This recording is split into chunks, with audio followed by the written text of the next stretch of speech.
नमस्कार दोस्तों। आज हम आपको एक कहानी सुनाते हैं भेड़िए और सारस की। एक जंगल में एक दुष्ट भेड़िया रहता था जो बहुत ही लालची था।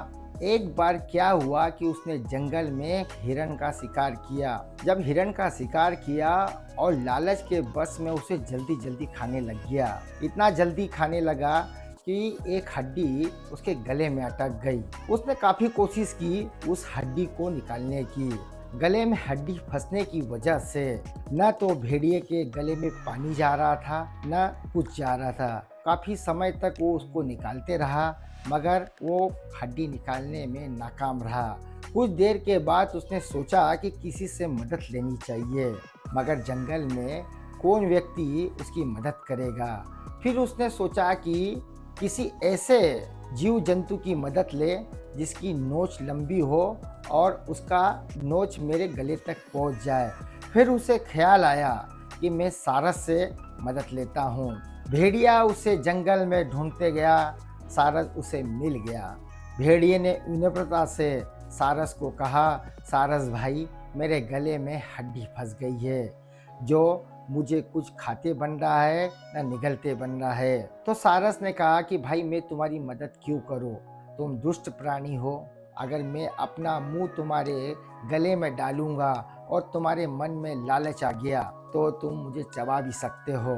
तो भेड़िए ने कहा कि सारस भाई तुम मेरी मदद कर दो, मैं तुम्हें एक उचित इनाम दूंगा अगर तुमने मेरी हड्डी निकाल दी। तो सारस ने थोड़ी देर सोचा कि ठीक है, मैं मदद कर देता हूँ। सारस ने अपनी लंबी चोंच उसके गले में डाली। सारस की आधी चोंच उसके गले तक पहुँच नहीं पा रही थी।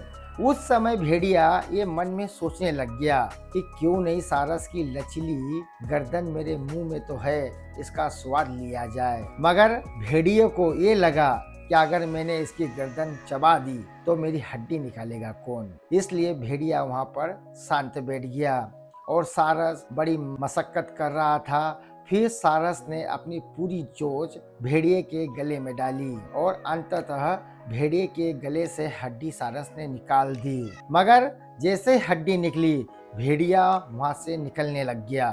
तो सारस ने पूछा कि भेड़िए भाई, मैंने तुम्हारी हड्डी निकाल दी है, मेरा इनाम कहाँ है। तो भेड़िए ने उसे पलटकर जवाब दिया कि सारस भाई, भेड़िए के मुंह में तुम्हारी गर्दन गई थी, उसके बाद भी तुम जीवित बचे हो, ये तुम्हारे इनाम से कम थोड़ी है। इसलिए कभी भी दुष्ट प्राणी से शालीनता की अपेक्षा नहीं की जा सकती। दुष्ट हमेशा दुष्ट ही रहता है। धन्यवाद दोस्तों। अगर मेरा वीडियो आपको अच्छा लगे तो लाइक, कमेंट, शेयर जरूर कीजिए। धन्यवाद।